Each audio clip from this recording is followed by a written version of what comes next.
What is up, you fucks? Welcome back to another Lord Botha stream, another edition of Doom Scroll Cast. This is our weekly talk show where we just get together. We talk about current event topics, game topics, entertainment topics, movie, TV, all that bullshit. We also talk about some politics, stuff like that. It's kind of a round table of topics here. This just goes round and round. The shareable plate of topics. The family plate of topics. Dig your forks, your chopstick in. All right. I had Asian food earlier. That's why it's on the mind. I'm sorry. Anyway. Welcome back, everyone. We're going to be discussing... There's so much to fucking talk about. There's so much to fucking talk about. I'm honestly... We're going to be pressed to get everything in that I want to talk about and still do the Doom Scroll. Because there's a lot of different directions and ways I could go. Because so much has happened in the world of entertainment, in the world of politics. Just, I don't know. It's going to be difficult to get everything in, but we're going to try. So, yeah. Glad to see you again. Some housekeeping notes. This show, typically on Mondays, right? Well, that's what we've tried to do. That isn't working out. To be honest, basically what is happening is that I work Mondays, and I thought, because I'm a retard, that I could work Mondays. It's basically my Friday at work. You know, I'd be able to get off of work, take care of my daughter, my family, all that jazz, etc. Then, after all that's done, be able to go into the stream. The truth is, by the time all that's happened, I'm tired as shit, and I don't want to do this. It's not that I don't like doing this. It's just, at that moment, typically, it's very hard to drag myself up and do the show. So, with that said, the show is moving to Tuesdays, when I have a lot more energy, and can be able to give you guys a better experience and be more connected here in the now, after I've had more than like 3 hours of sleep, which I typically get on my work days, because I'm doing the family thing, I'm doing the work thing, and I'm doing the YouTube thing, making videos. I literally, it's hard to find time to actually play video games and watch content and all that, to do reviews, to talk about it, etc., while also doing all of this life stuff and the YouTube actual editing and filming and all that. It's not easy, but we're going to continue to do it and keep doing it. So we're here, and we're not going to waste much more time, but that's going to... I'll put out a post on social media, on here on YouTube as well, just so everybody's covered that doesn't like to watch these fucking talk shows that I do on the VOD or whatever. But yeah, the show is going to be moving from Mondays to Tuesdays. So yeah, let's go ahead and let's move now to the actual topics of the day, which there are a lot of. Oh, by the way, I just left this up a little bit. Night of the Seven Kingdoms is doing really well in terms of reviews, and probably doing really well in the ratings too. It's an excellent fucking show. You should go see it. There are other good shows that are out there. This one is the first genre show, I would say, that is actually worth your time.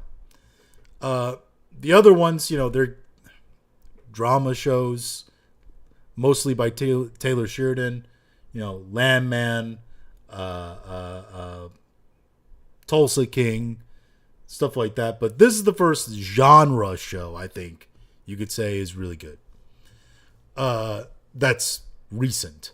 And by the way, Critical Drinkers his video on this is completely right. It's completely right. House of the Dragon is a fucking slog.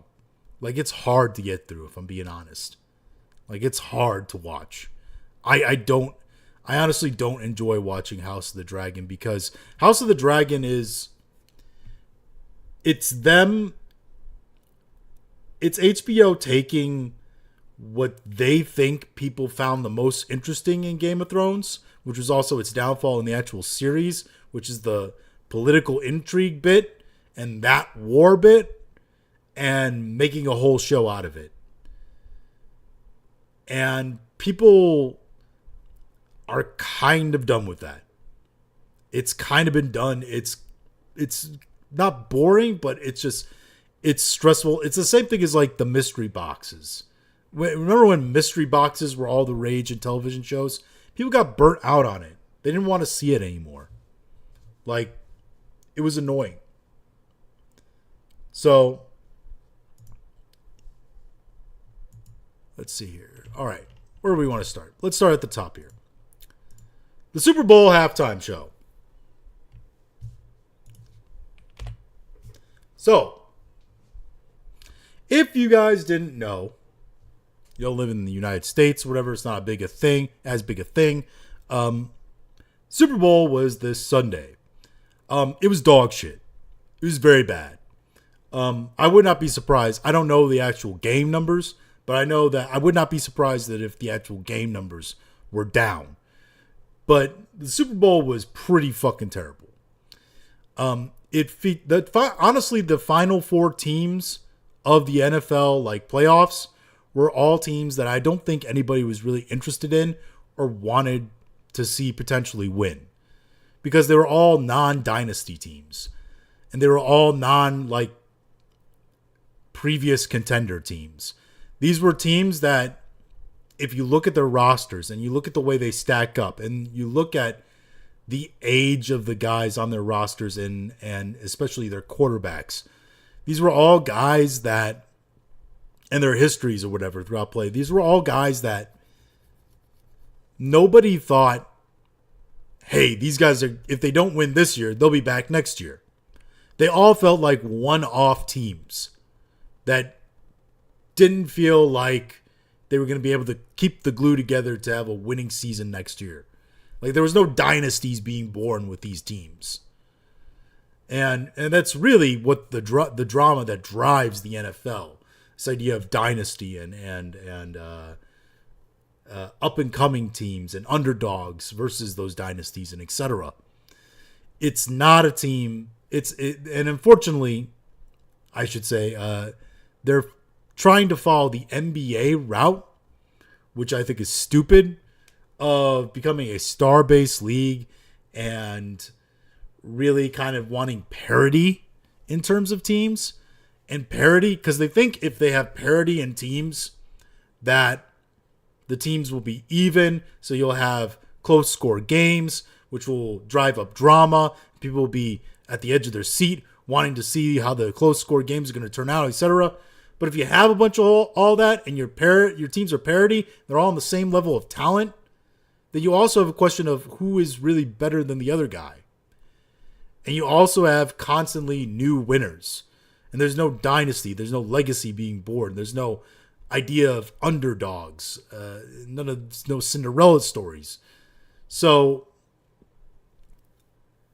when you have parity to try to get these close score games all the time, to get people to tune in for the drama of those, what you sacrifice is narrative. And narrative is what gets people to become long-term fans and lovers of the game and want to actually watch. The NBA has done this, and since the NBA has done this, people don't care about the NBA anymore. I know people are going to say, whoa, there's millions of fans, blah, blah, blah.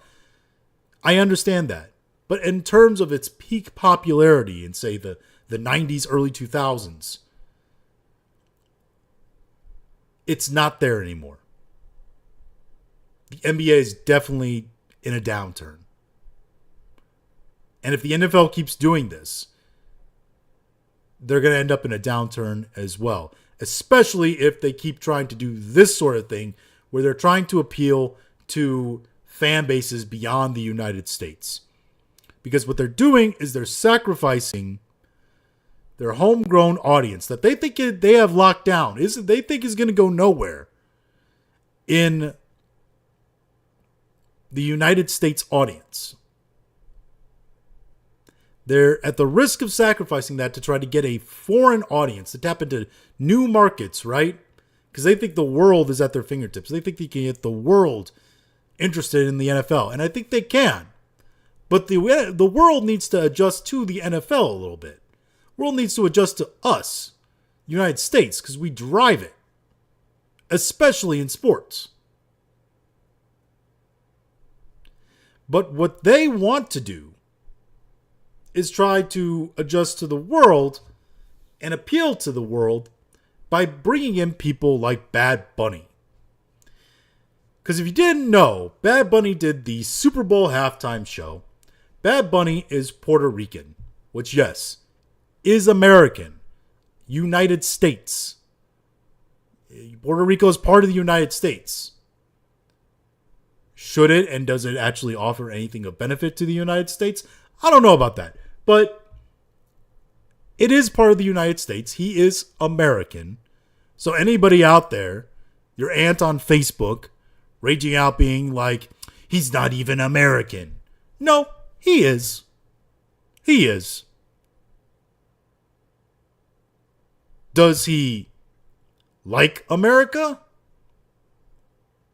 Or is he blatantly anti-American? That is the actual question. And I would argue that he is blatantly anti-American. Just listen to any of his rhetoric. Just listen to anything he said about his past experiences in the United States. Or the fact that he does all of his music exclusively in Spanish. Well, there's no official language of the United States. I'm pretty sure there is now. I could be wrong. I think they changed the official language to English. But even if there isn't. Because I'm not sure on that one. Even if there isn't, the vast majority of Americans speak English, or at least are bilingual and speak English. So the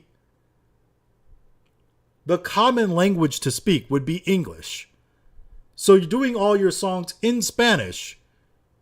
You're actually limiting your audience, not expanding it.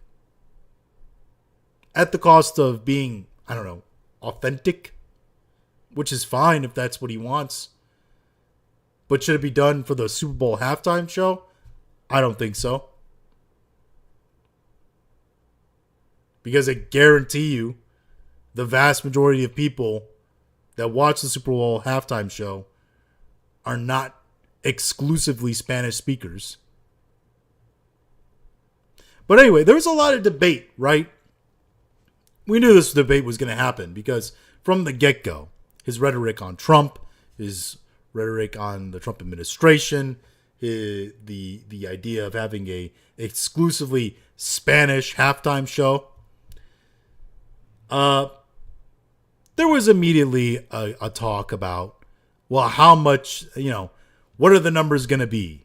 We're going to have to compare numbers, see if he did well, see if he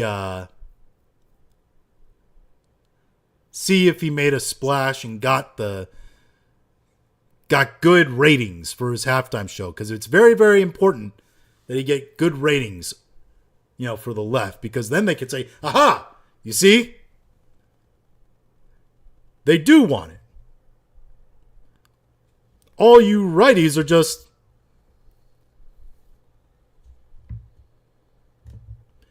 But the truth is,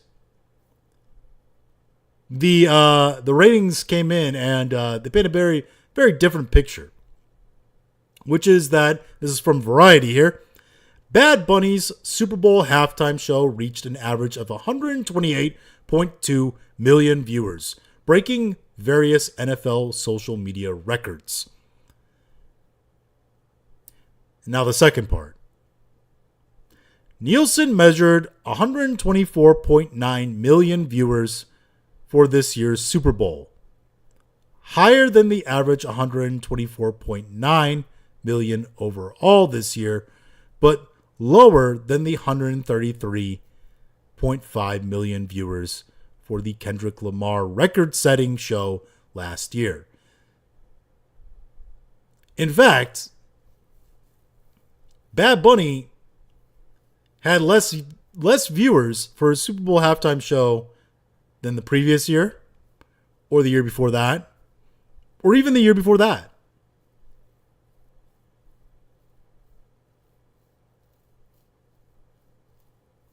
The truth is, in a sport, the biggest sporting event of that sport, the biggest stage, the most watched live entertainment show, where they've consistently had growth in the number of people watching that, Bad Bunny got less viewers.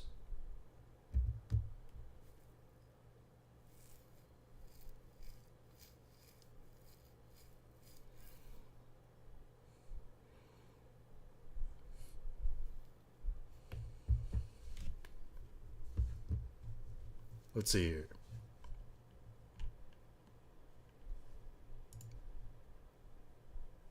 So,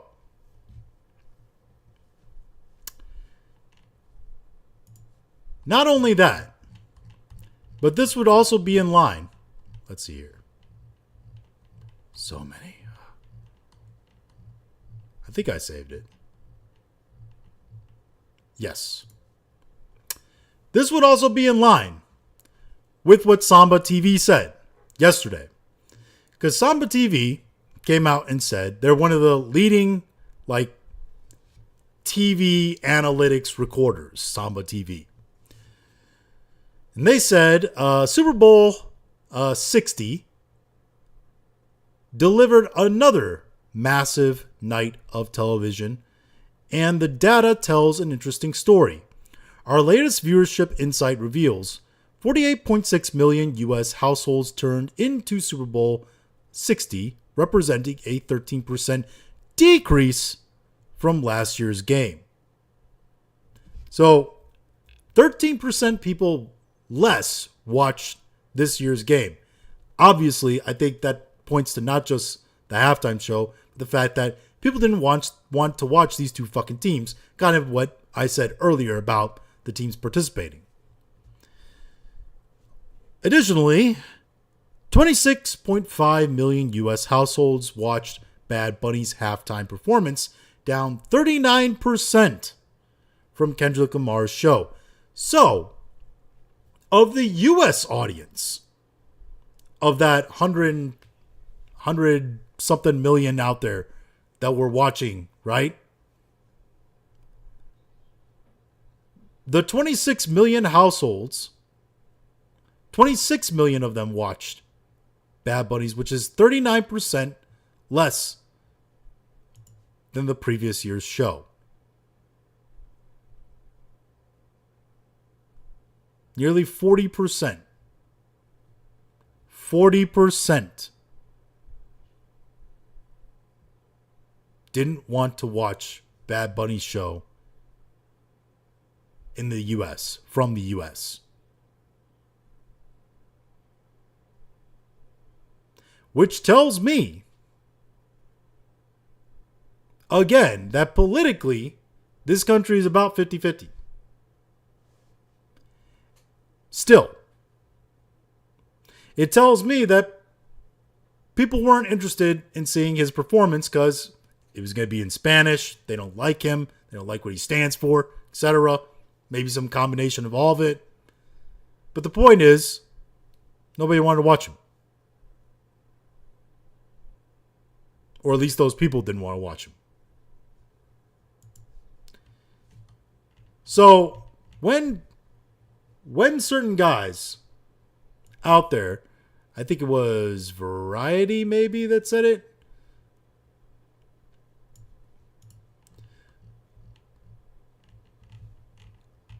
No, but it was another outlet. And there's been many. TMZ, I think it was. TMZ and a few other places tried to post out there. Oh, Bad Bunny got this many people, this many viewers or whatever. And they just posted that. They didn't post the additional information that is actually down in terms of viewership. And what that's doing is trying to create a narrative. That's biased, agenda-based fact pushing. This is the kind of manipulation we've seen year over year when it comes to these certain things.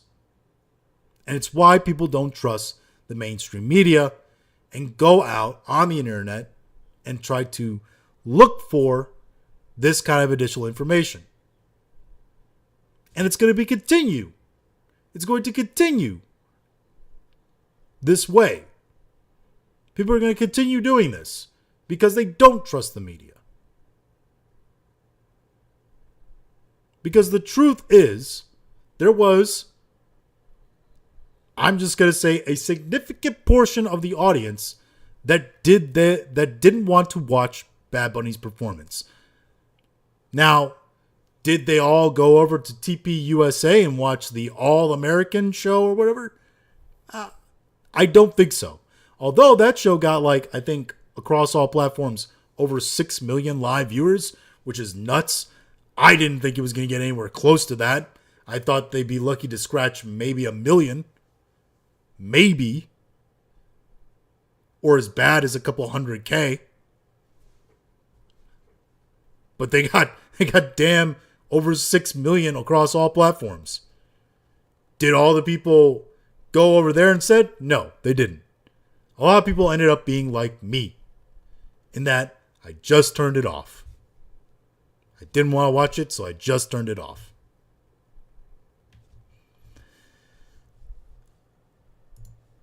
So, let's do this one real quickly. This wasn't really on the front page, the thumbnail, but is kind of something that I just saw real quickly, which is Disney, it's official, apparently lost $170 million on Snow White as studio reveals movie blew its budget.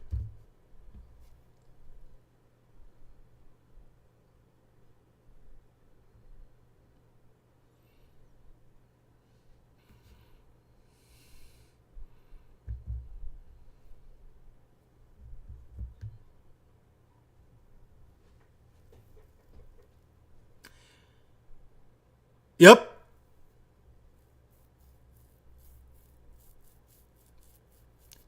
This should be shocking to nobody. We all knew this was going to happen. We all knew this was going to happen for a very long time. And now it has happened.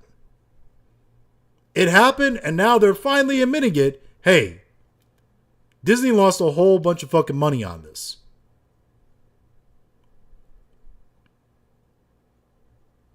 Is this the Chuds? Is this the alt-right pipeline doing this? No. This is Snow White looked like dog shit. People didn't want to see it. They spent way too much money on it. So people didn't see it, and they lost a whole bunch of money on it. End of story. It's not that hard to figure out. Everyone knew this was going to happen. Surprise, surprise. So Rachel Zegler can go out there all day and just be like, as much as she wants. The truth is, people just didn't want to see Snow White because it looked like dog shit. Let's not get into the Star Wars stuff yet. Real quickly. So I made a video about this already. It's up on the channel. Apparently, there is a game called Reloaded that's coming out. Now, it's been announced for a while and been in development for a while, apparently. And let's just take a look at it. Let's make sure we got the audio correct here.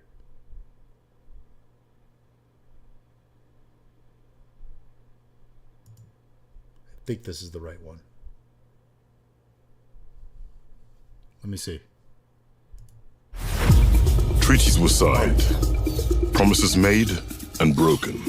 Is it stealing to take back what was stolen? Stolen? Who is stealing them? Us? Yep. It's African Artifact Museum Theft Simulator. Because you see, they're promoting black unity and ending stereotypes about black people by putting out a game in which black people steal stuff.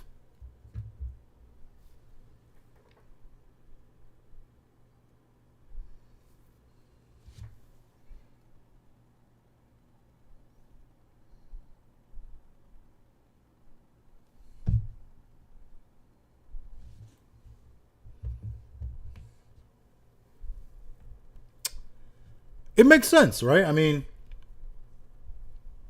you just gotta, just gotta roll with it, right? Like she says, how can it be stealing if we're just stealing what's stolen, right? That's the mindset of these people, these developers. That the white man is always the bad guy. And any action, even if it is considered morally bad, morally and legally bad, if the white man did it, it is considered permissible and nigh on a good to do it to the white man. Because in their mind, you did it first. So it's okay then. It's not necessarily how I think any legal system works or should work or how morality should be driven. How most basic tenements on morality work. But you know what? Hey, whatever. I mean, It's time to get out of there. Let me introduce a friend of mine. Smart, agile, and will let you look into places with the tightest security.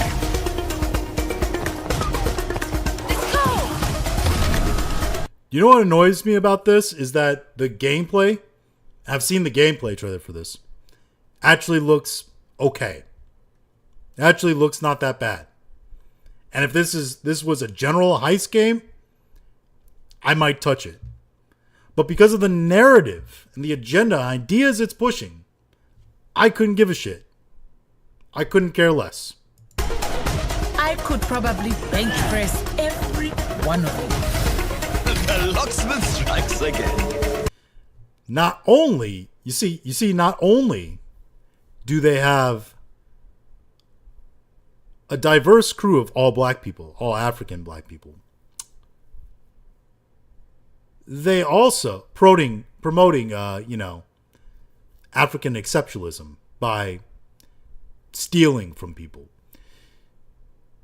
Not only that, but they also have female bodybuilders, challenging our normal perceptions of masculinity, of strength and women with strength. This is the mindset they have. This is what they think when they develop these kinds of games. Hold on. Listen, are you having second thoughts? Nope. Just hoping you won't get me killed. Yeah.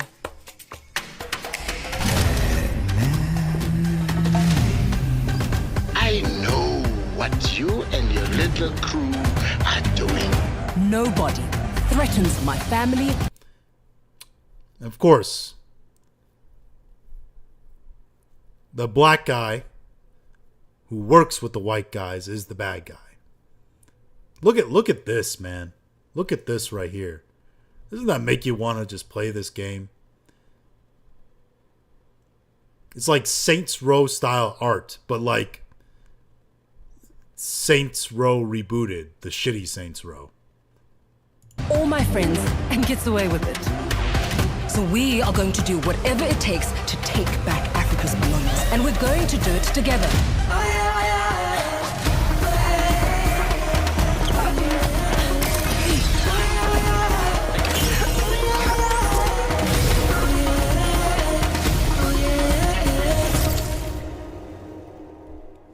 All right.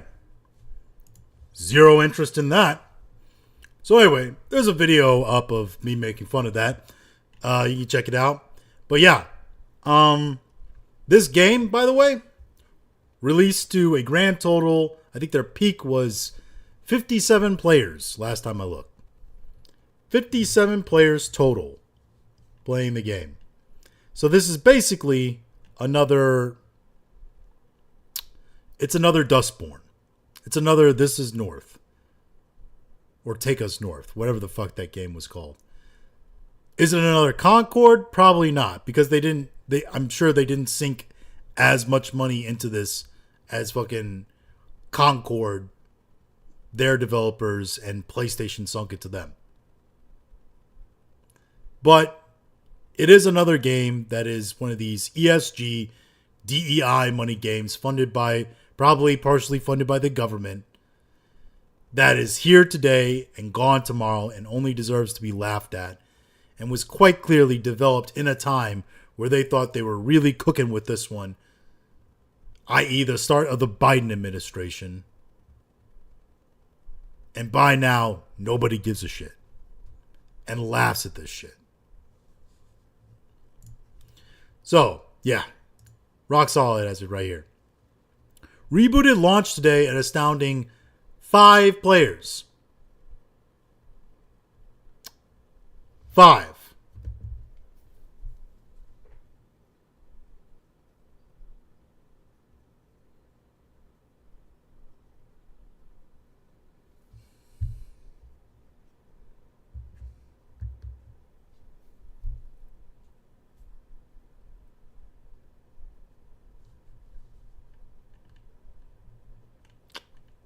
So, yeah.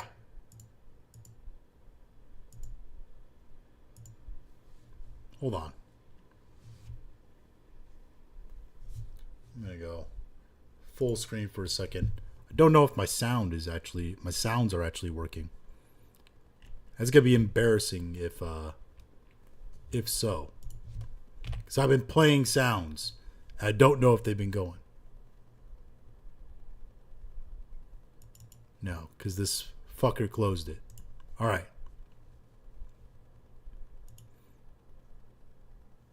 Let's see here. All right, there we go. So like I said, 5. 5 total players.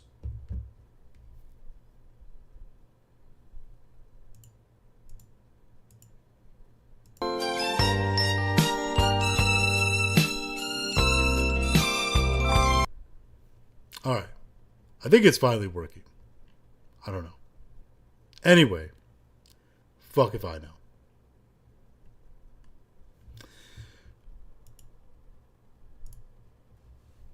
All right. Let's go to the next one. Scroll down. Oh, what do we want to talk about next? Joseph Freres and the crew over at, what's it called?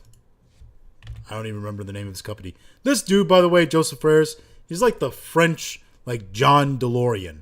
Just a cocaine-fueled energy bunny, like an Energizer bunny. Like he is just producing a ton of games. And they're all absolute bangers from what I hear. I want to play, what's the, Split Fiction? I actually want to play with my wife. But it's just one of those things that I've kind of put off. So eventually I'll get around to it. Oh, let's talk about this. An AI company has built a biometric robot designed for human companionship. Moya is equipped with body heat, dense skin, and costs around $173,000. This is her. This is that's What the hell is even that? I think it's time we all know. I saw another post saying that what these are designed for is actually they're designed for like elder care or whatever, and like to be like house care, stuff like that. But in reality, we all know eventually they're going to put atomically correct parts on these things. And then, it's time to go. Try to relax your anus. Boy, that escalated quickly. Yeah. People are going to want to fuck these. People are going to want to fuck these. And they have look at this, the droid up logo. This looks like some Detroit Becoming Human shit, dude. How fucking dog shit would that be? That our like dystopian future is somewhere between like Cyberpunk 2077 and like Detroit Becoming Human. Because we're gonna have these. You know what's that AI? That like little girl AI or whatever that was created and was like asking existential fucking questions. Recently, she's like broken her Twitch stream record continuously. Like, we're gonna have that level AI probably put into these motherfuckers eventually.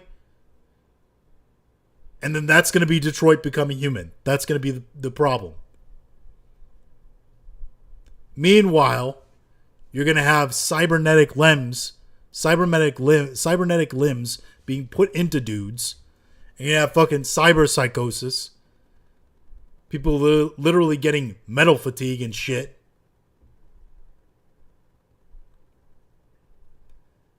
And then it's going to be the cyborgs versus the androids. That's what the dystopian future looks like. And don't even get me started on CRISPR. But yeah. They're definitely going to try to fuck these eventually. Create fuckable versions of these. Listen. Every invention that is made for man and by man always has two questions made of it. The first question is, can we use it to attack or defend against our enemies? The second question is, can we fuck it? And the third question is, can we do both? And this, I'm pretty sure we're going to try to do both. Yeah. So, that's fun. That's fun. Oh, yeah. And Paramount, it seems to be struggling with the idea and concept of rejection. Because, well, I don't want Warner Brothers to be sold to Netflix. She's clearly not into you, Paramount. Move on.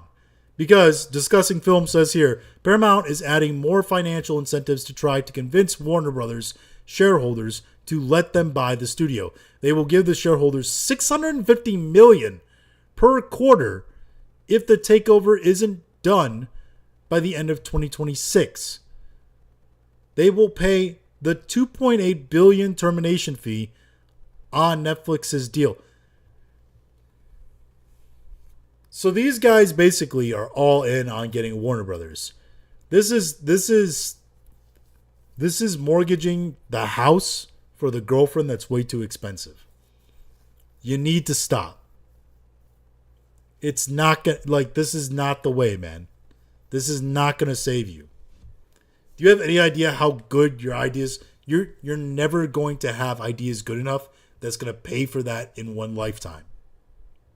I'm sorry, it's near impossible. All right, I think that's the end of. All right, let's do Overwatch. So, from PC Gamer here, Overwatch fans and voice actress call for a redesign of its newest hero. This concern is important. This concern is important. This is a hill worth dying on, she says. So, I actually don't know. I have to find her. Where is it? I know she's in the replies here. Here she is. Let's see.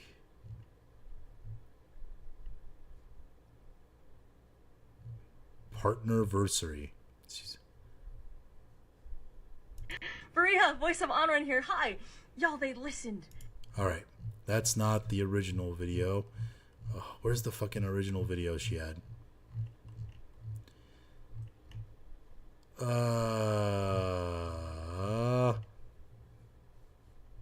Come on.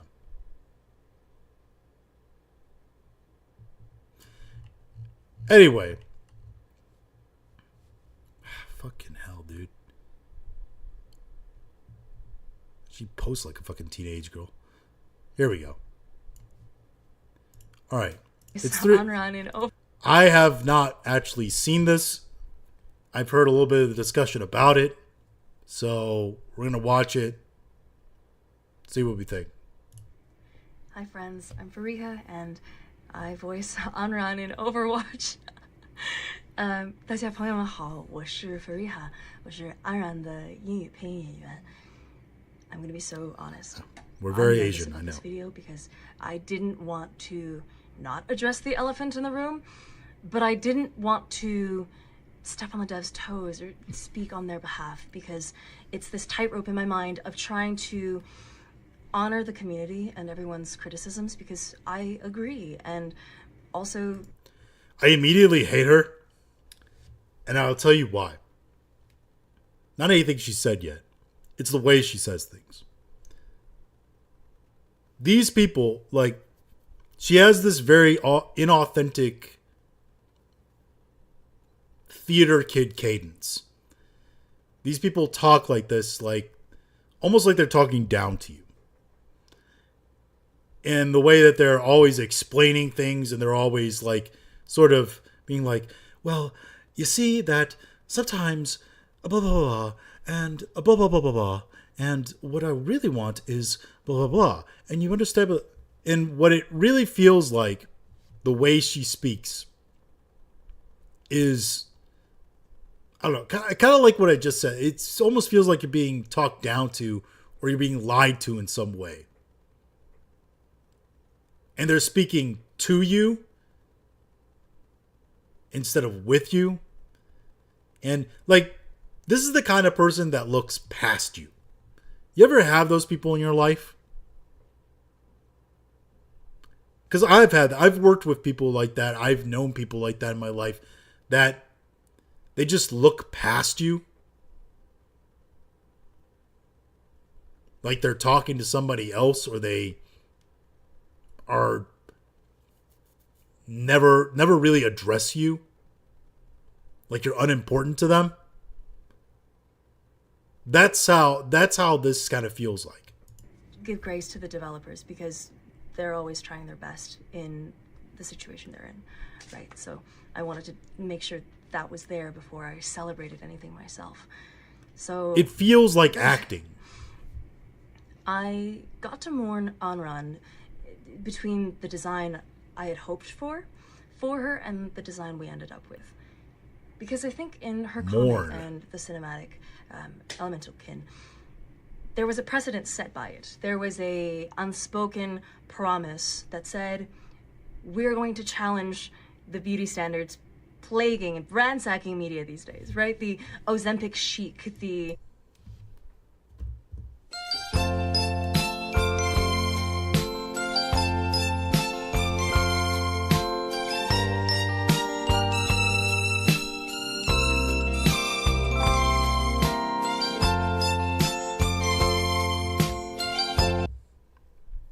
Ozempic chic.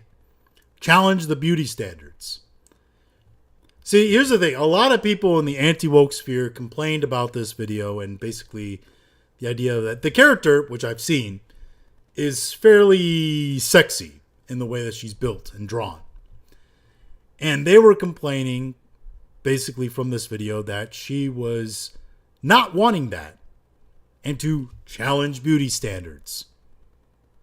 Challenge the Ozempic chic look, as she calls it.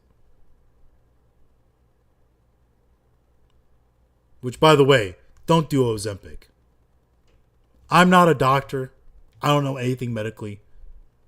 But something that affects you in that way to make you lose weight and gives you that kind of gaunt, long look afterwards, and we don't 100% know the long-term effects of, I'm not 100% big on. Change your diet a little bit. And by a little bit, I mean just regulate your calories and go work out. You know why I'm fat? Because I don't count my calories, and I've been really bad at working out for like the past 3 years.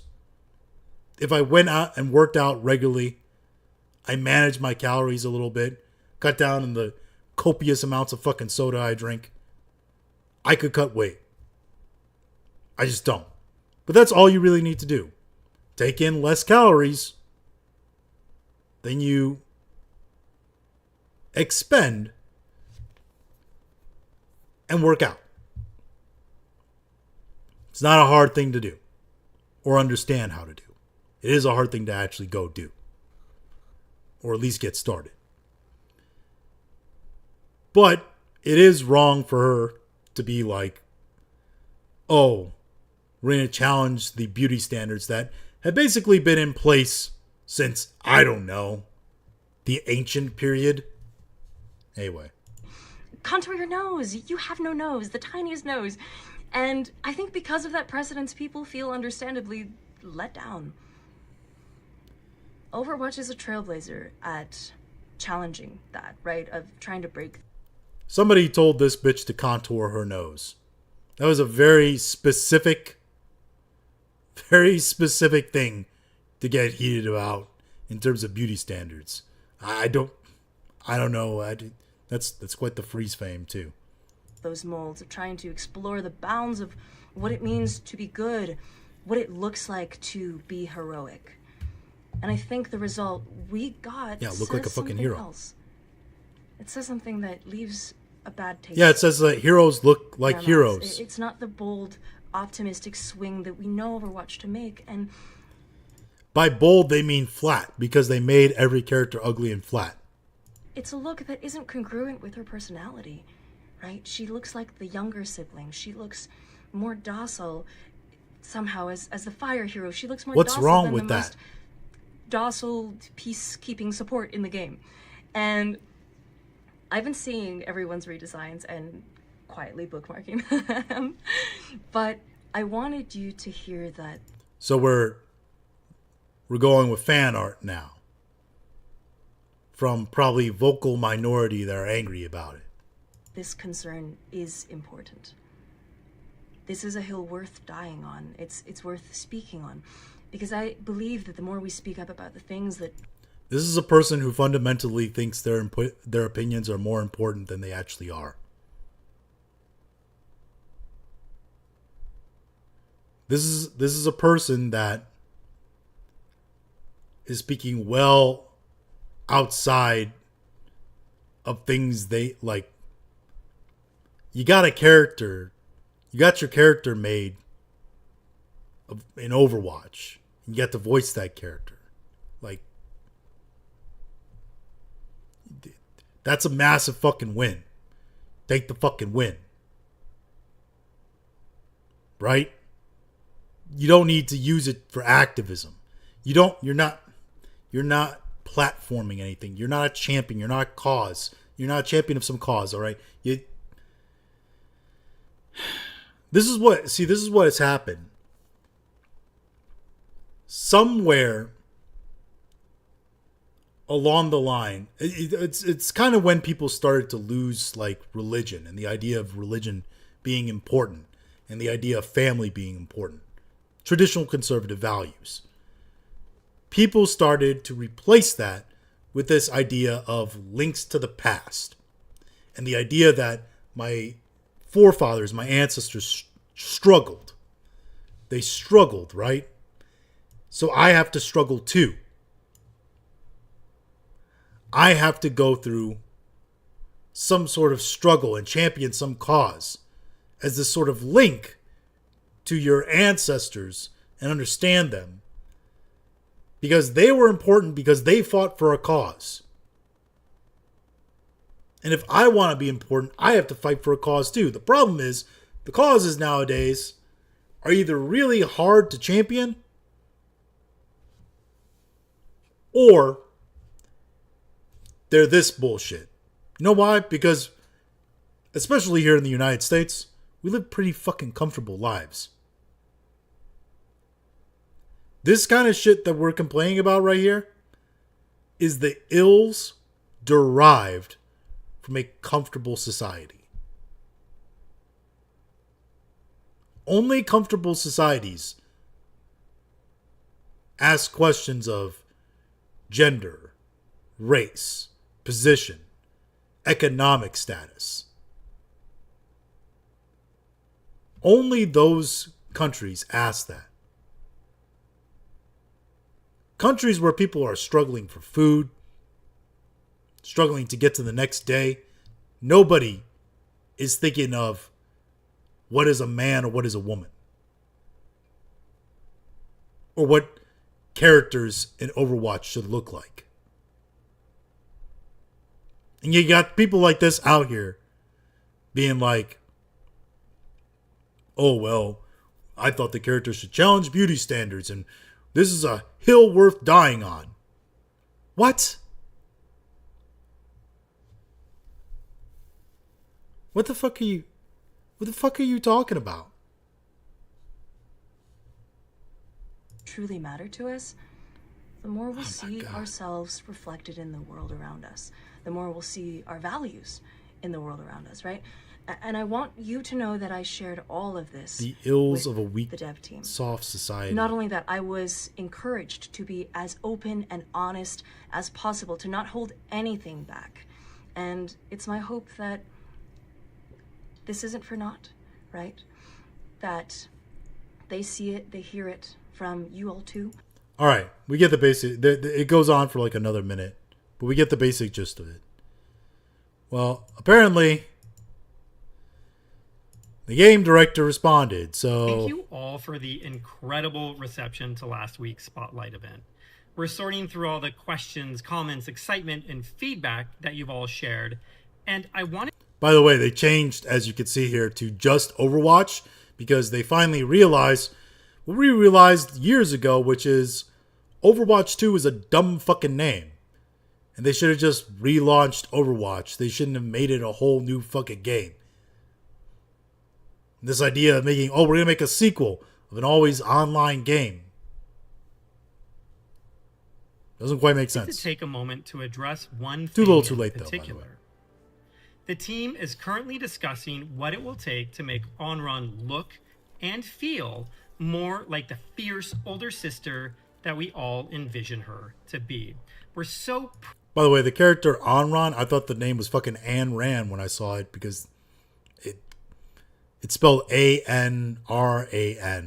So, like... Proud of the work that our team has put into Onron and the rest of the 5 heroes launching in These guys are Season so 1. scared, man. And we agree that she can be even better if we get this aspect of her right in game. We discussed sharing this with all of you. What this is these guys were scared of social media blowback. The smallest amount of social media blowback. And they just caved. They just immediately caved. These guys have literal pussies between their legs.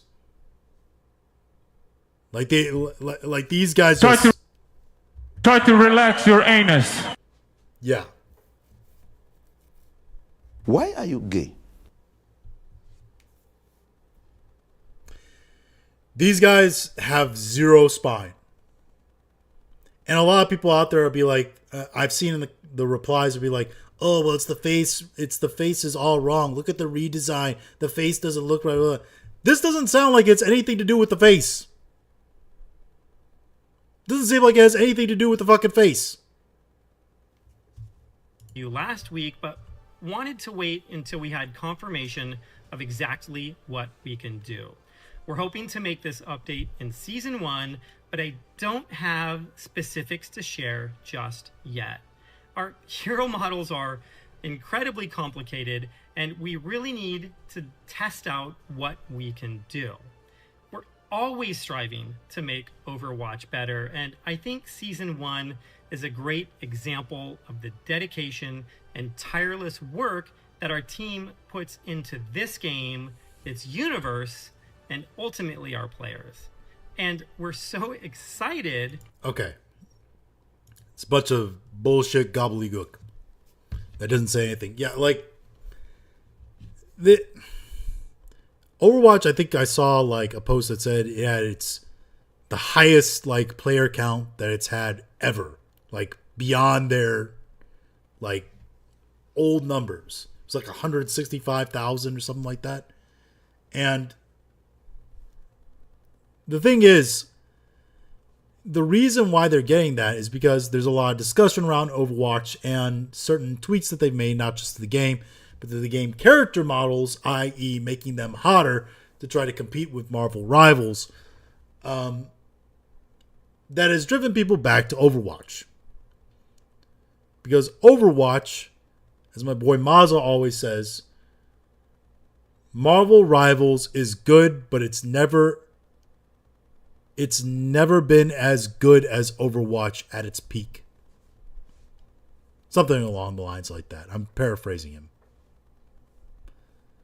And I think Overwatch, which used to be the name in hero shooters.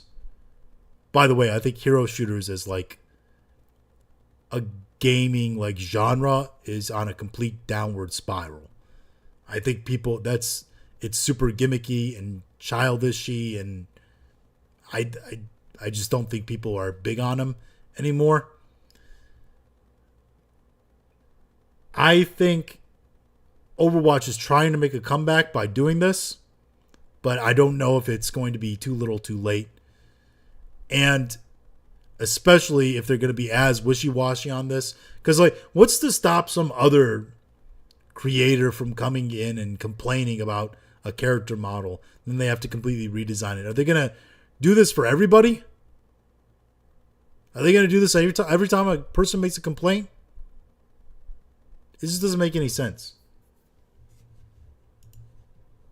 All right. Yeah, and that doesn't seem like it's anything to do with faces. All right, for a more serious subject, a little bit of politics now.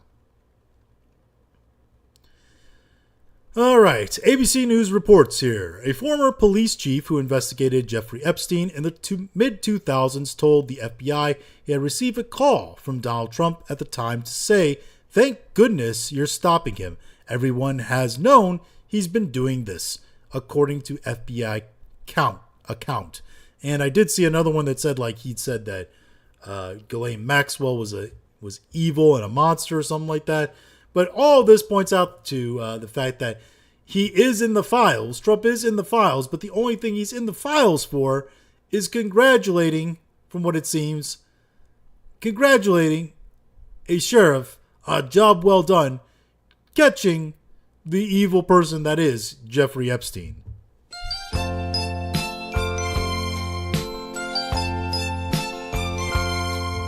So all the people were like, Trump is in the files. He's in the files. Yeah, he's in the files because he's consistently remained consistent on Epstein, which is that he thought Epstein was a shitbag, banned him from his club, congratulated the sheriff on catching his ass, and and basically said that everyone knows he's a piece of shit. I've been saying this for a while. Good job at catching him. And now all the Dems and the Libs have to sit there and just... You are coping and seething. Cope and seethe.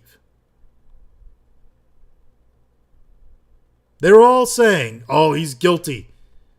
He was with Epstein. You know it. I'm sorry. I'm allergic to bullshit.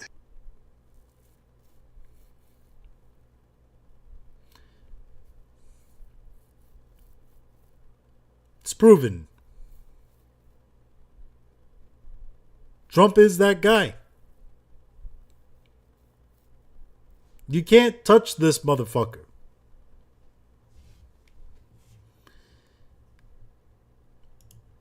All right. Yeah, and I like Siraj's post here. Well, I'd like to see Donnie Trump wriggle his way out of this jam. Trump wriggles his way out of the jam easily. Well, nevertheless. I'll get you next time, He-Man. Every single time. All right. Okay. Let's do the quartering. So the quarter pounder. If you guys didn't know, quartering, Mr. My Channel's under attack. He was doing a stream with Hannah Claire because he's the island of misfit toys that loves to take Tim Pool's ex-people, yet he's not a drama tuber. He was doing a stream with her, and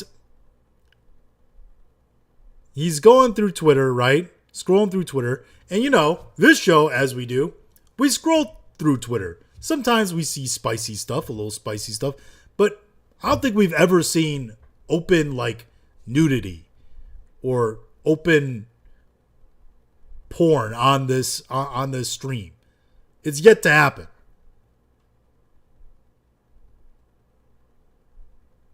But apparently, and we are raw dogging Twitter right now. No safe search, no filters, no nothing. It's just, you know, my feed just happens to be video games. Because you know what I'm not doing on Twitter? I'm not going on Twitter on my personal account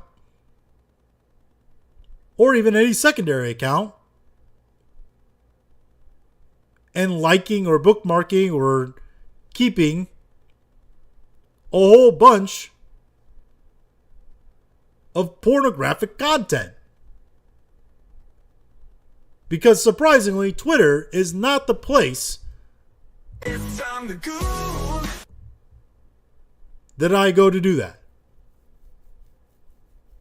The internet is free, ladies and gentlemen. If you live in a state that has the verification requirements, guess what? VPNs exist.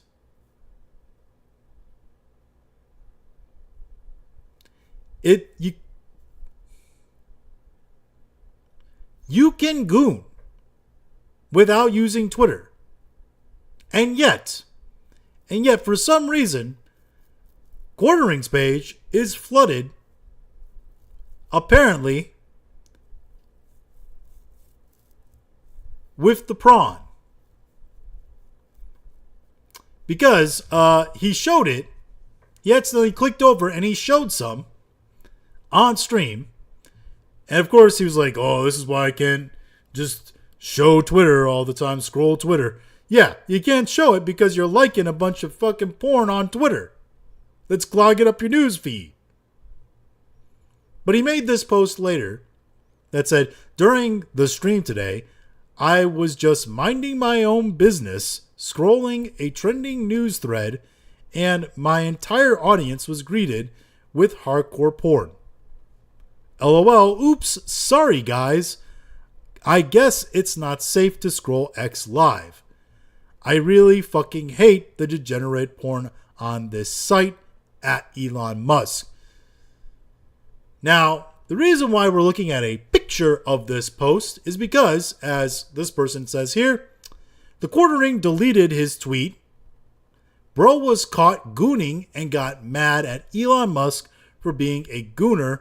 Do better, quarter pounder Jeremy. You're becoming DSP. That's right, he deleted it, and we could tell he deleted it because if we go to my profile here, by the way, new profile pic in honor of Black History Month and the dropping of Reluted. But here it is here.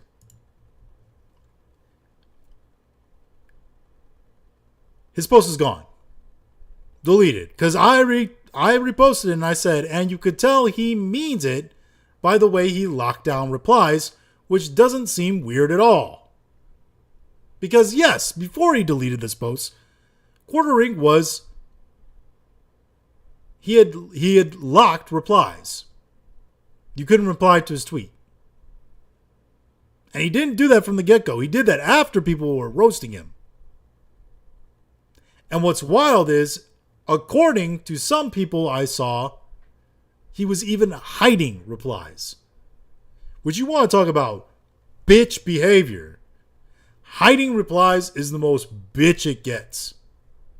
Hiding replies is up there with replying with an insult and then blocking a person. If you're a person that replies insulting somebody and then blocks that person so they can't clap back at you, you are weak and gay. I don't make the rules. That's just how they are.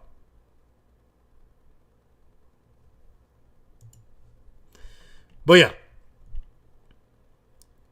Quartering, I don't know. I just mean like, I gotta scroll through all these now. There we go. He's just been on, like, it's not even a villain arc. It's just like, it's a sad arc. He's comparing, like, numbers and revenue. And, like, he's constantly like, I'm not making money. You know why you're not making money? You know why you're not having the viewership you think you should? Or moving as much product on your fucking coffee company? Yes, it's partly because you're doing ad reads all the time. Also, it's because, like, people, yes, aren't as interested in anti-woke content anymore. He calls it culture war content. It's not culture war content. It's anti-woke content. Because that's what he makes. He makes anti-woke content. The truth is that, yes, people are not as interested in it, but there is still a room, especially for big stories or funny stories, in the anti-woke movement or culture war videos, etc. The problem is that you have to actually be entertaining. You have to actually be interesting. Quartering hasn't been interesting or entertaining since he was making Brie Larson as a flat ass videos. And even then he caught traction a lot because he was one of the first people to do that kind of shit. Listen, I don't think I'm interesting. I don't think I'm funny. Most people probably think that. But the difference is that I barely have any people watch me. I don't have a ton of subs. I'm relatively a nobody. But I think the level of my content that I'm delivering and the amount of interesting that I am is equal to somebody like Jeremy. So he should feel lucky being as untalented and as bad at being interesting as he is, getting the amount of money that he has when he could be me. It could be worse. And he's out here being like, oh, neurotic numbers. Oh, Jeremy and Geeks and Gamers numbers. Why? And why are you coming at the people who are your friends and who have supported you and have always been cool with you? Just to try to prove, oh, people don't want that kind of content anymore. Because you're fucking coping? It's not the content. It's not the subject matter. It's the quality of the content and how you're treating the subject matter that is why you're not getting the recognition and views and interaction and live stream interaction, especially, as you think you should.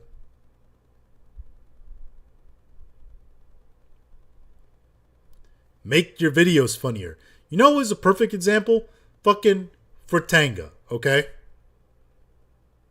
Because in YouTube, you gotta be one of two things. You gotta either be entertaining or you gotta be really fucking informative.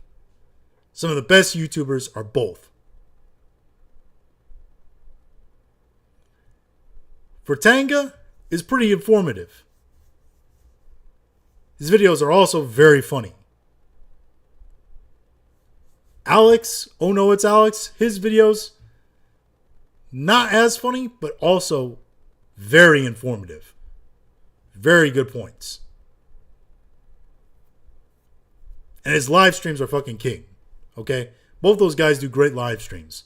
The point is, you gotta be some levels of funny and entertaining, and you gotta be some levels of informative. Quartering doesn't seem like he has a lot of both. And that's just not something that makes up for... So he hit lightning in a bottle when it came to the MCU stuff, I think. And he's one of the first guys to do that. And now I think he's just on an arc where people realize, oh, this guy is actually, beyond that, not really that interesting.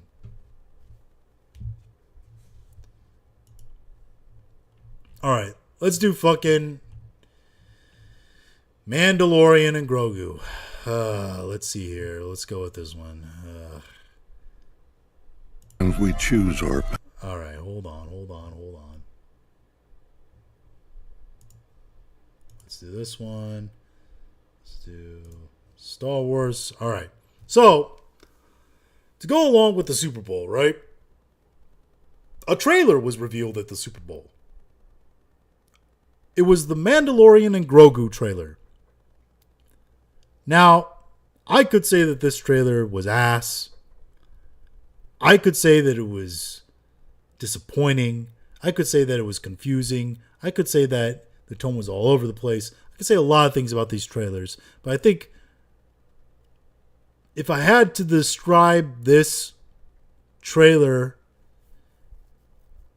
in one phrase, it would be... Okay.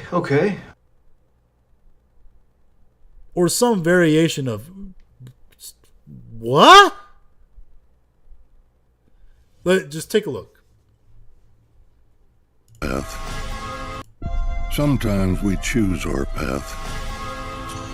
Other times the path chooses us. Through it all, we keep pushing forward, driven by a deeper purpose, guided by an unseen force. The journey. What the hell is even that? Dishonor. Dishonor on your whole family. Make a note of this. Dishonor on you. Dishonor on your cow. Hey, yo, what the fuck?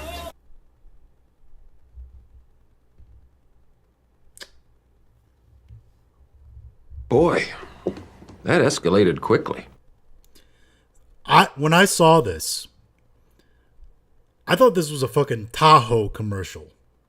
Because they come out with the fucking Sam Elliott cover and the weird tone music. Then you see the sled and the sleighing down in the snow. You think, oh, maybe it's Clydesdale's, Budweiser, some shit like that. And then this fucking shit comes on. This dog shit right here. journey never gets any easier. The bond just Remember gets harder to Tauntauns? break. This is the way. That font is fucking horrendous. Fuck that. Only in theaters. Look at this. Look at this fucking Christmas theme style font that they have here. It looks fucking terrible. IMAX May 22nd. It looks fucking terrible, dude. Like, the tone is wrong. The voiceover is wrong. The whole sleigh ride bullshit is stupid and wrong.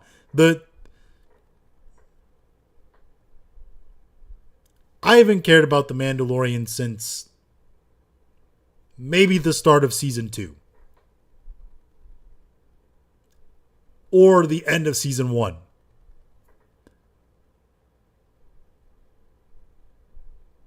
I still...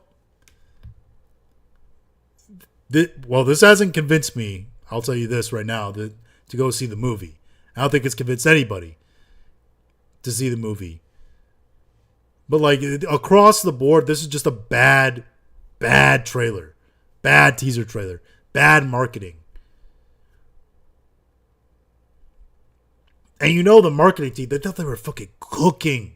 They thought they were fucking cooking with this. They thought, oh, fuck yeah, dude. We're going to have the sleigh ride.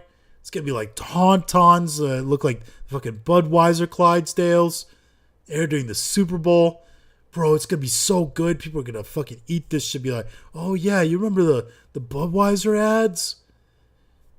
Remember Star Wars back then? Star Wars was so good back then. Because it was actually good back then. Bro, the Mandalorian and Grogu. We gotta go see that, man. Fuck no. Terrible decision. Let's see here.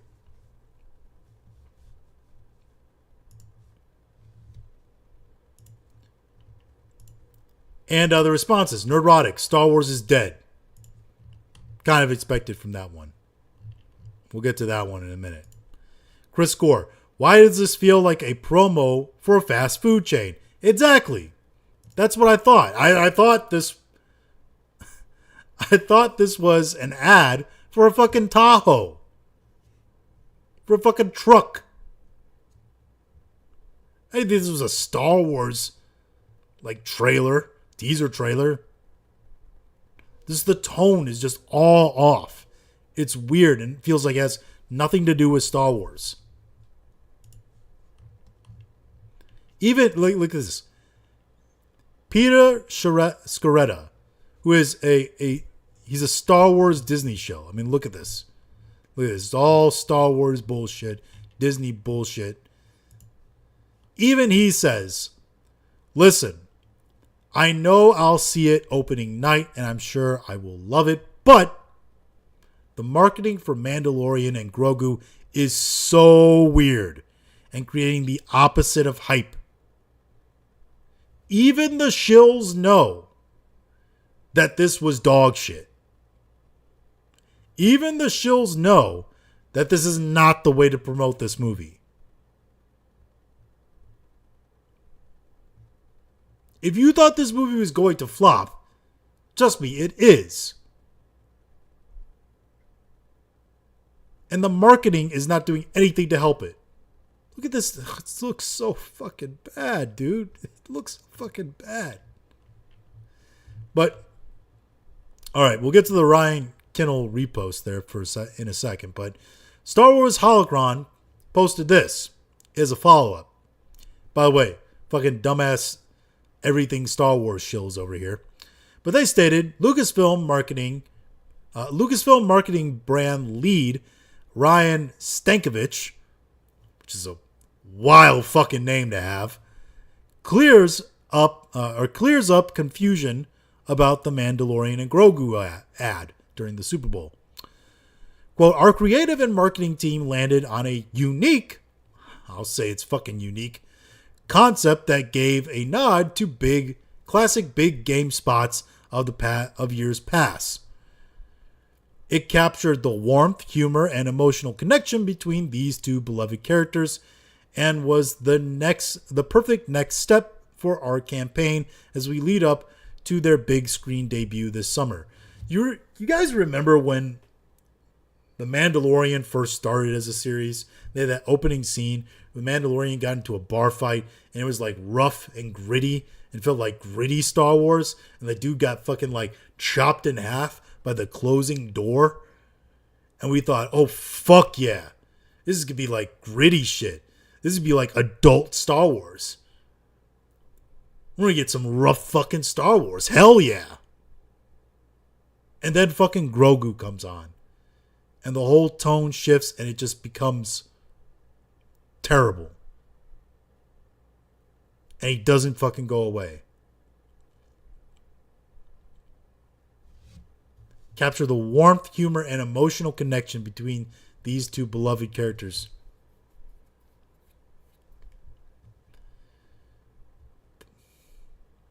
People don't want to go see Star Wars for all that. People don't want to see a Star Wars father-son buddy comedy. You ever see the movie Three Amigos? There's a scene in it where, Chevy Chase, Martin Short, Steve Martin, the three amigos, right? They've been doing these, adventure films as the Three Amigos in the silent era. And they're just like, hey, or they just did a movie called Those Darn Amigos, which was about their three characters on a weekend vacation in like New York. And it was a comedy, like a buddy comedy. And it flopped at the box office. And the studio head is railing into them for this. Because nobody wanted to see that from the Three Amigos. And he knew it, and that's why it failed.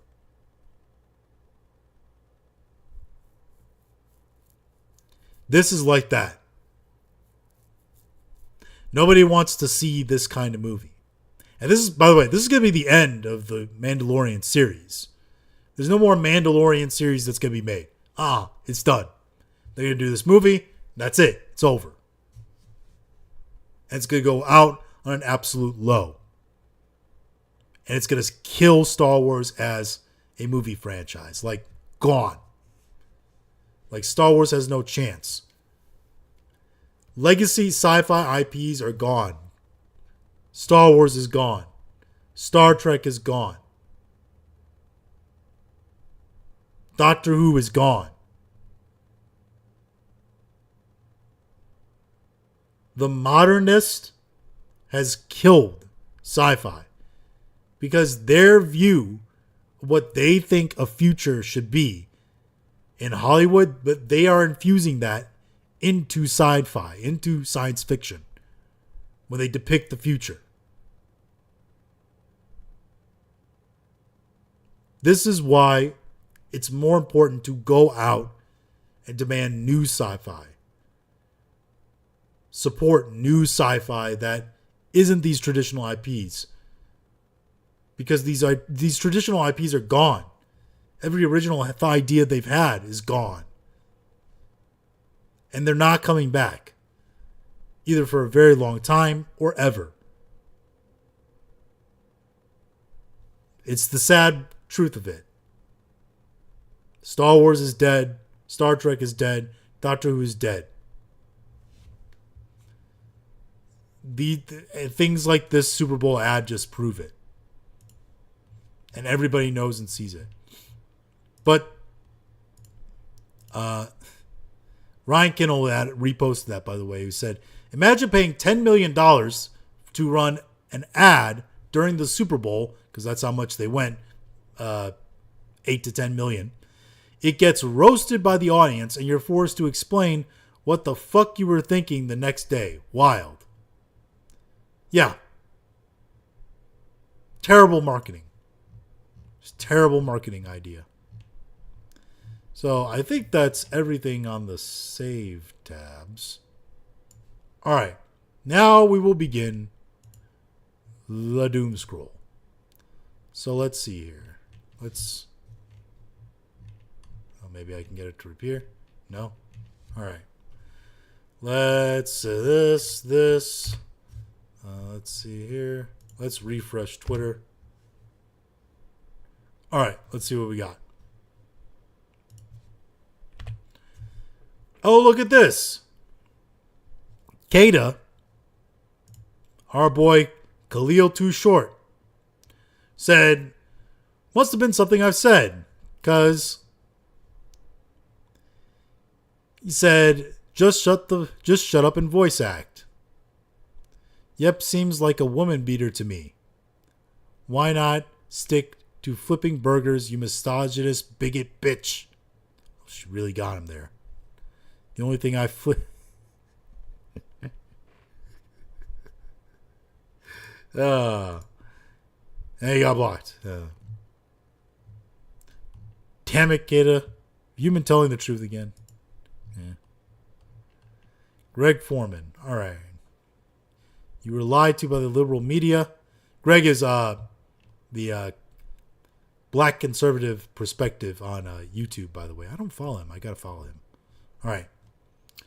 Yes, you were lied to by the liberal media because they wanted to go ahead on of the real numbers. Yeah. So 135 is capped. I'm confused. Yeah. As you can see here, that's not actually the real numbers, right? Craziest part was the source for the lie that everyone repeated was a Bad Buddy fan account that posted 10 minutes after the Super Bowl finish. So yeah, so they're just bullshitting. They just picked up bullshit. That's the post we just read. Immediately assumes a black man is committing to... oh my gosh, dude. This Evan Loves Wharf account, this guy, like, I don't think he does it for engagement. I think he's just mentally ill. Like, I think he's legitimately a mentally ill person. That, like,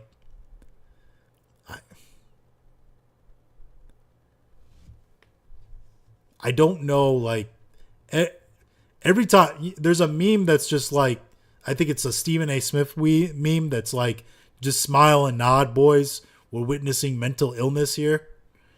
I feel that every time I see something that he posts. Trump, he says this, but also, this is, I think, the claim that's already been debunked again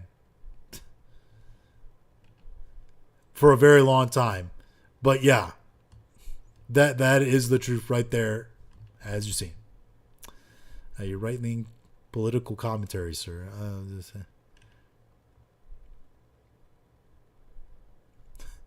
So that's why. So this is the real reason why quartering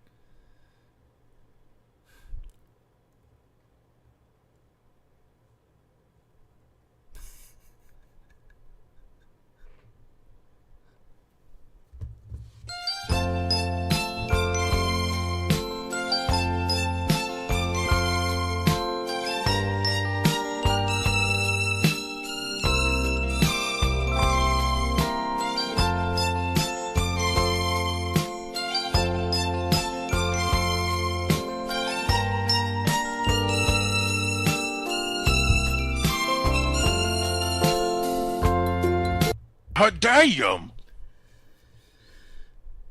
Quartering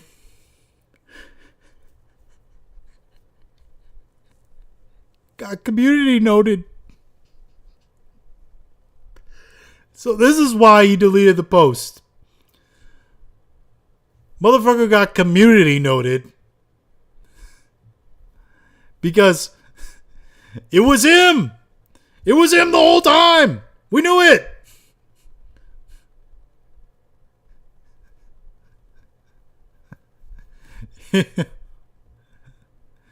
It's one of those memes that's like pointing at the guy who's fucking up my life. He's pointing to himself in the mirror. Oh my god, dude. Community noted. It was so bad he got community noted on his own post and then had to delete that post out of embarrassment. What a shame. What a shame.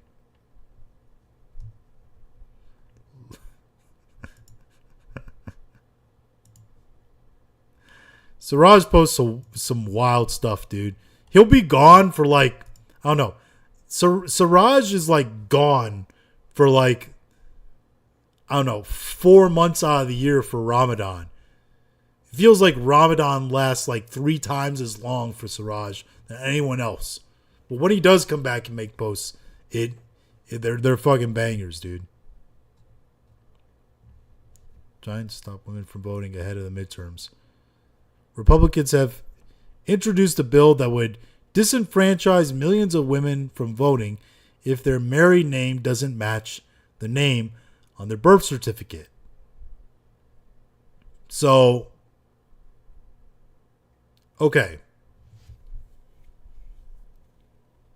That's from headquarters, by the way, this is, what's her face?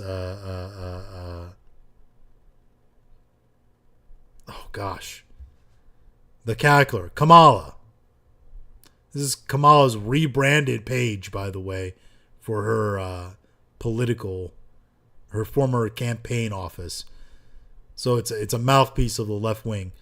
Republicans have introduced a bill that would disenfranchise millions of women from voting if their married name doesn't match the name on their birth certificate. Good. But on the real, that was a joke. But on the real, something tells me there's more fine print to that than they're letting on there. Trump, yeah, everyone has. Yeah, who was Trump talking about when he said that?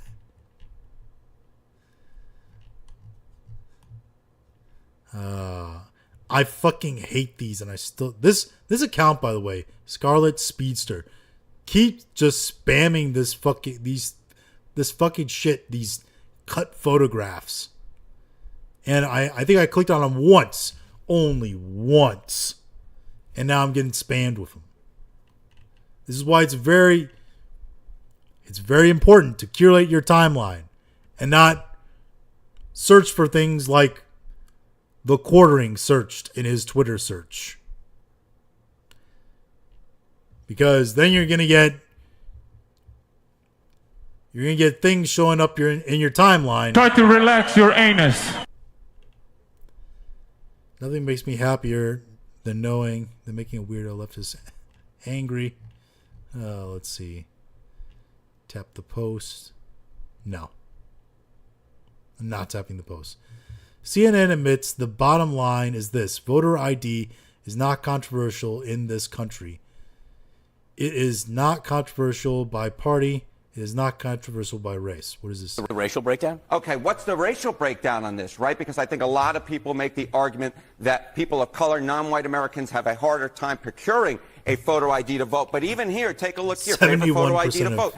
85% of white people favor it, 82% of Latino, 76% of black Americans favor it. So the bottom line is this: voter ID is not controversial in this country. A photo ID to vote is not controversial in this country. It is not controversial by party, and it is not controversial by race. The vast majority of Americans agree with Nicki Minaj that, in fact, you should have a photo ID to be able to vote. The racial break. It's not that hard. Like, listen. The Amish. Most of the Amish have photo IDs. Most of the Amish have photo IDs. You know why? Because you need a photo ID to purchase ammunition.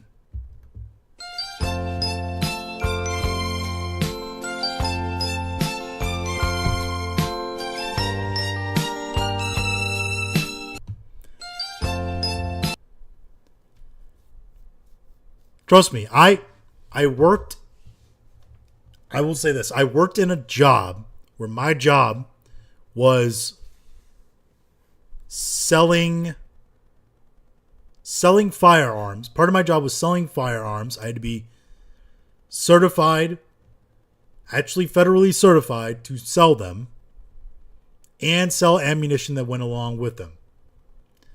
And some of our most consistent customers were the Amish. Guess what? If they didn't have a photo ID, we couldn't sell it to them. That was legal store policy. So guess what? They would always come in, and one of them would have a photo ID, and he would buy the ammunition. It's as easy as that. So, by the way, if you required a photo ID, and there's a bunch of Amish people who don't have photo IDs, guess who came out in droves to vote for Trump in Pennsylvania this past election cycle? The Amish. First time they've ever done that ever, by the way. So that would actually maybe even hurt Trump in places like Pennsylvania or other places where there's a large Amish population that are not going to vote liberal anytime soon. I'll tell you that. Let's see here.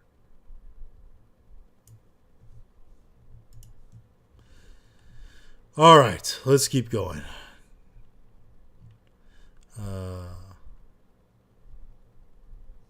Has Mike Tirico been universally crowned as the best broadcaster in the business? No. Next. Denims on why she made Asmongold so mad. Oh, this is Asmongold reacting to Denims, and Denims is now reacting to Asmongold. All these streamer fighting shit is so gay, dude. Like, no, nobody wants to see this, man. Like, nobody actually gives a shit about any of this. It's wrestling, dude. That's all it is. It's all fucking wrestling. Highguard's compelling gunplay makes it a unique raid mode. Highguard's compelling gunplay makes its unique raid mode quite memorable, even if the version we have right now feels a bit like a rough draft. IGN on that bullshit again. I'm sure this is probably like the 9th time they've posted this review, by the way, trying to increase traction for Highguard, because they do that. They repost reviews of certain things basically because they've been paid to shill it. I don't know if that's 100% true, but I wouldn't be surprised. Let's set the record straight. I thought Bad Bunny did a hell of a job. I'm sure you did, Stephen A. I'm sure that's what they told you. AI is out of control. Will Smith, yeah, the whole spaghetti thing. I saw it. It's actually quite amazing what they've done now. Halle Berry on her Crime 101 character being age shamed for being 53. As women, we have to reclaim the narrative that we are not done at 50, 60, or 70. We have so much more to offer. I'm going to be honest with you. Most people are done at 50, 60, 70. Trust me. Men, women, whatever. GOAT debuts with 81% on top. The film is set to have the biggest domestic opening for an original animated film since Coco in 2017. Really? I haven't heard shit about it. I have no idea what the fuck this is. Yep. Here it is. Bad Bunny officially the 4th most watched halftime show ever. Kendrick Lamar, Michael Jackson, Usher. So yeah. That's not good, by the way. When you consider that, like, 2 of these guys up here were in the modern era, like, just recently. Like, this was like last year. This was like the year before. That means that, like, they took a step backwards, which for advertisers is not good. The NFL does not like seeing that.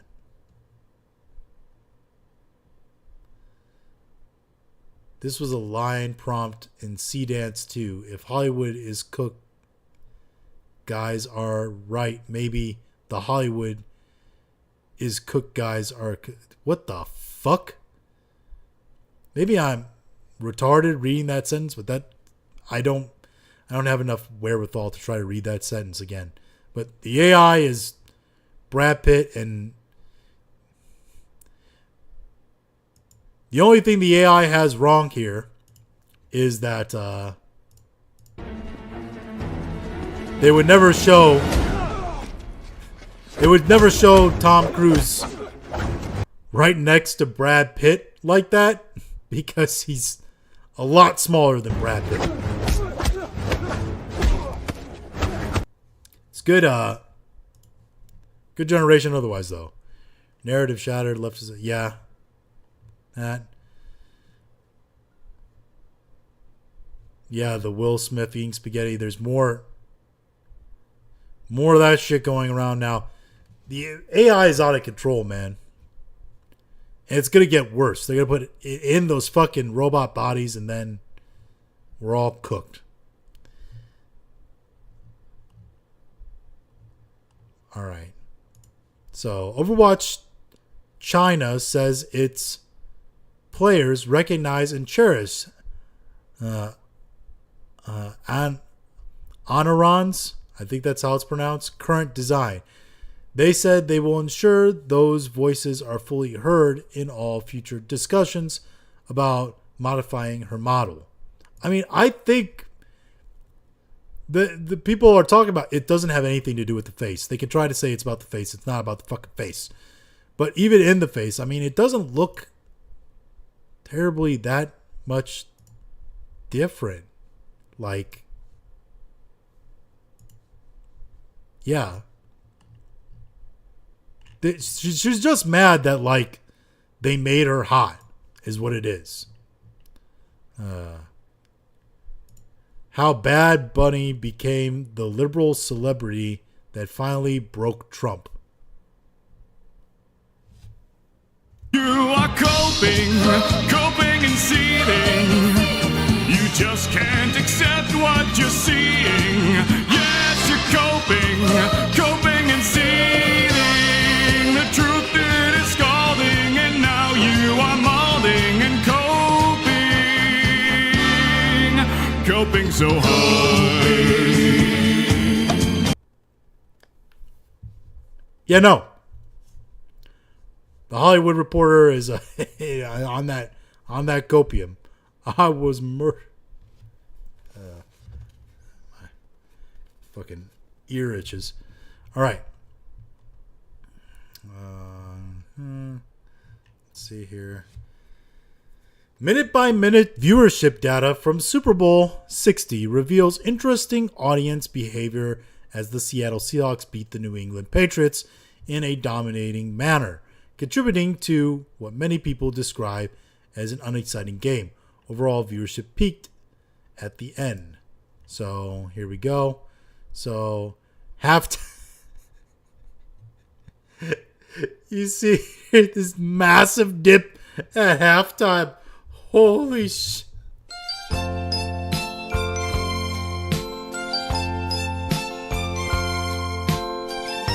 Oh my god! Oh boy, that escalated quickly. Okay. It's not good, dude. Oh boy.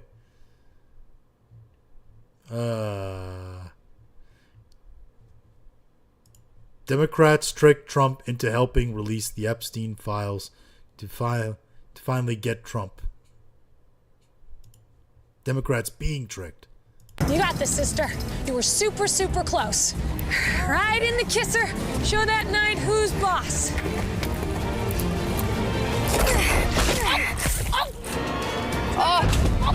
Oh God. I think I saw that, actually. I think that's Survivors. That was from the... It's good. Yeah. Fallout 4 is about to drop on Nintendo Switch 2, which might feel late. Yeah, because it's been out for, I don't know, what, years, for like a decade or something. But according to Bethesda boss Todd Howard, the fourth entry in the series still has a huge player base, despite coming out over a decade ago. Yeah, over a decade ago. The thing about Fallout 4 is that Fallout 4 is similar Fallout 4 is similar as like Skyrim in that the base game is kind of shit. It's a lot more shit than Skyrim is even.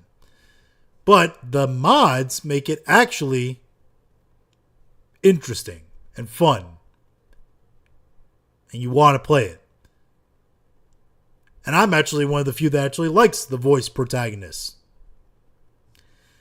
The problem is that the modding community, both for Skyrim and for this, led Bethesda down a road to where they thought they could release pretty much unplayable bullshit, half-finished games that were boring in nature to the public, and modders would just essentially make the game interesting. Fill in the gaps. And that's Starfield. Because while Skyrim and Fallout are games that were kind of fun and had their good points, they became games that you download every year or so to see what new mods were there, what more fun could be had modding the game. Where Starfield is more of a game that you download every, 6 months to see, hey, is there any mods on this thing that actually make it worth my time at this point? Actually make it interesting. Newsflash, there isn't. I think there's a complete overhaul mod on PC that makes it the Star Wars universe. But other than that, no. It's just no. Lex Waxner is a co-conspirator of Epstein. Yeah. Another, yeah. Will Hollywood ever relearn to film again? Probably not.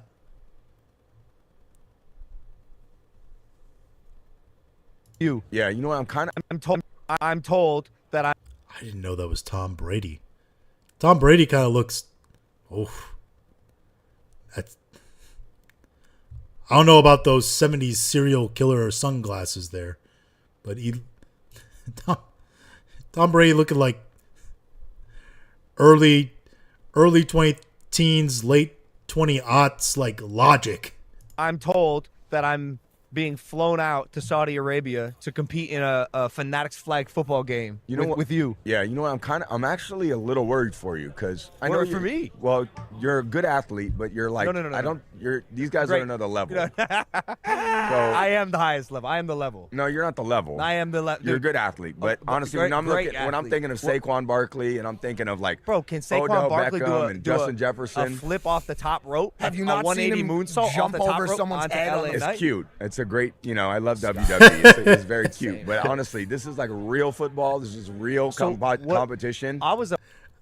I'm pretty sure Tom Brady's putting on I don't know if he's putting on an act there, but he's selling it. He's definitely selling it if he is. But I don't think Tom Brady's that. I'm not sure Tom Brady is that good of an actor. He might be actually roasting Jake Paul or Logan Paul. All-state linebacker. I rushed for 1,200 yards, 19 touchnowns my senior year. Well, let's see what you can still bring it.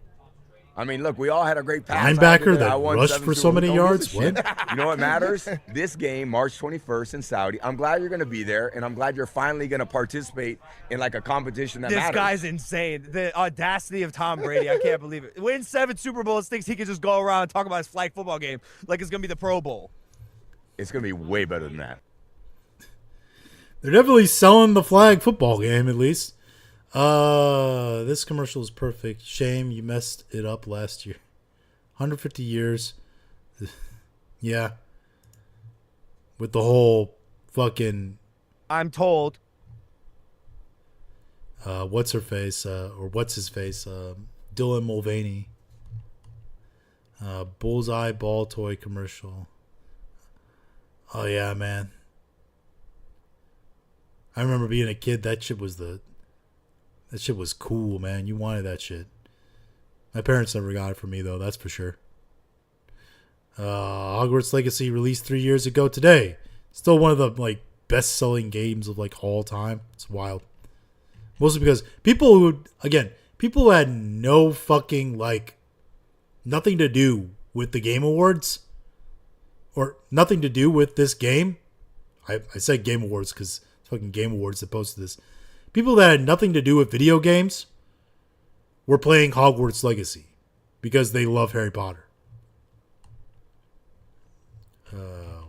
I don't give a fuck. The best thing about the NFL is... I'm pausing this because the video is distracting. The best thing about the NFL is that midway through the absolute ass Super Bowl that we got, the NFL put out a post that was like, first name Lotta, second name Game, last name Left. Because they knew how dog shit the product people were watching were. How little interest people had in actually watching the Super Bowl. Because it was that bad.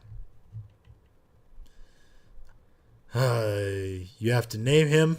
The last thing you ate. What's his name? I mean, Steak is a pretty good name for a dog, I think.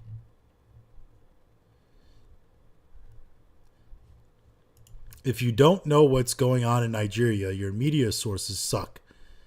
You are in a bubble. And again, I'm not a Christian, but they are systematically, whating the Christians in Nigeria. Yeah, I mean, sorry. Brad Pitt blockbuster F1 sequel in the works, producer confirms. Hey! That's a fucking win right there. F1 was fucking amazing. Will Brad Pitt probably be in it? Probably not. And if he is, he's not going to be like the racer. He'll probably end up being like a coach or something like that. Fucking Simp Potato. This fucking guy. Booted up Ghost of Yotai for the first time in quite a while. Somehow I forgot this game is a literal work of art. Such an amazing... Yeah. Simp Potato is a McGuafix guy. McGuafix. Let's see. What is his... Yeah. This is his list of top 10 games this generation in order according to my tastes. He put Claire Obscure at 9, by the way. That's fucking retarded. Just above Alan Wake 2.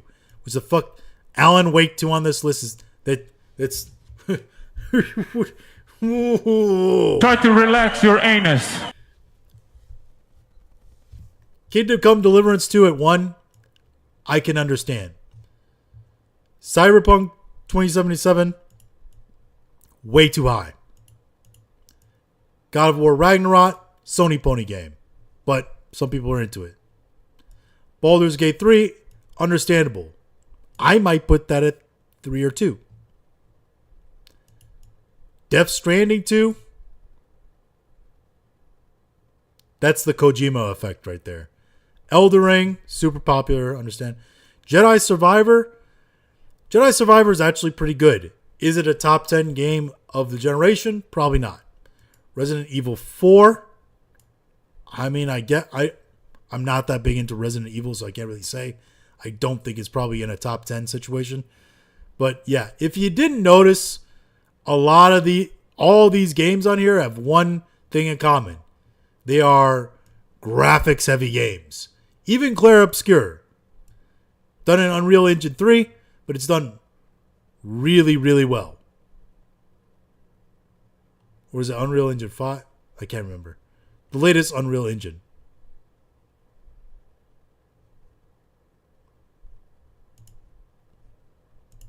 Anyway, he's retarded. Yeah.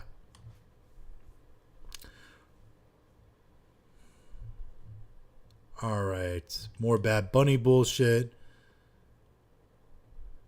This is, Night of the Seven Kingdoms is good. Go watch it. Oh, gosh. The ratings are in. Ian Rappaport.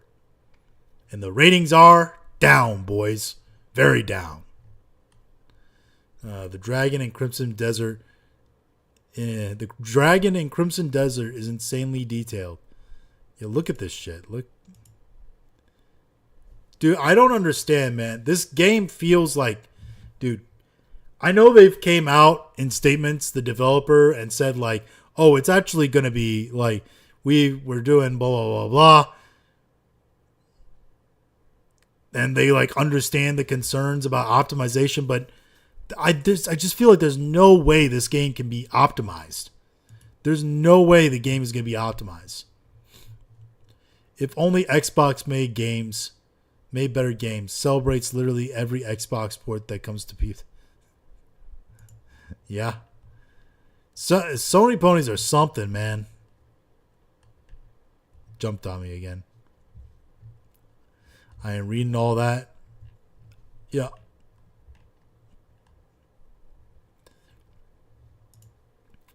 I am outraged by the removal of the rainbow pride flag from the Stonewall National Monument. New York is a birthplace of the modern LGBTQ plus rights movement, and no act of erasure will ever change or silence that history. Yes, you're so virtuous, Zoran. Imagine your city's in the fucking shit right now, crime-wise, and you're caring about the rainbow flag at the Stonewall National Monument. But it's okay to tear other monuments down. And he thinks that the Christopher Columbus statues need to be torn down. Probably the Jefferson statues that need to be torn down. But flag goes missing on the Stonewall Monument. Neon revealed a new billboard for No Other Choice after the film was snubbed at the Oscars. After your consideration. I know nothing about this. I think that's the guy from... Yeah, it's the bad guy from Squid Game. Justin Bieber and Hailey Bieber, Brooklyn Beckham and Nicole Perez, Timothy Chalamet and Kylie Jenner. They all vanished compared to the most larger-than-life, loud, talked about, celebrated couple in the moment. Jake Paul and Yuta Leerdam. Leerdam. I don't know. Anyway, she's hot, and I think she's like a gold medalist or whatever. Good for her. Hey, look at that. Floodzilla's having a baby. That's nice for him. Anyway. Oh boy. Marvel Studios boss Kevin Feige heaped praise on Ryan Coogler's Sinners, saying the Academy doesn't always, in my opinion, recognize the movies that are most relevant for audiences today, but boy, did they hit it with this one. Yeah, I've not actually seen Sinners, but one day I will. One day. I'm sure it's good. I've been told it's a bit of a ripoff of From Dusk Till Dawn. But, you know.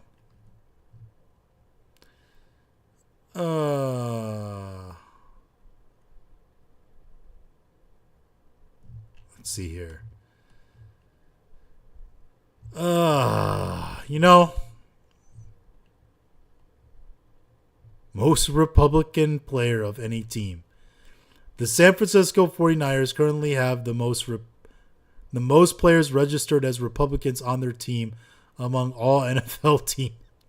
Nick Bosa and other Niners stars have publicly supported President Donald Trump, and it's funny that they don't say Trump here. Can't say Trump. We'll summon the Orange Man, and the MAGA movement over the last couple of years. That's funny. It's also they play in the gayest city and have the most Republican players. I think they have a lot of white starters. They do have a lot of white starters.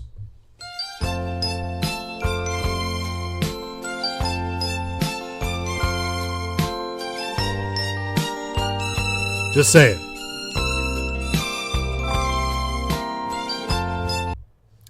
All right. Oh, God, the fucking monkey stuff. Rebecca Black's Friday was released 15 years ago. Damn. I feel old as shit now. definitely gonna probably get copyright strike for, or hit by copyright for that shit if I play that, because she seems like the type. She's also an ethot now, from what I hear. You know, it's officially rained every day in the UK in 2020. Holy shit, dude.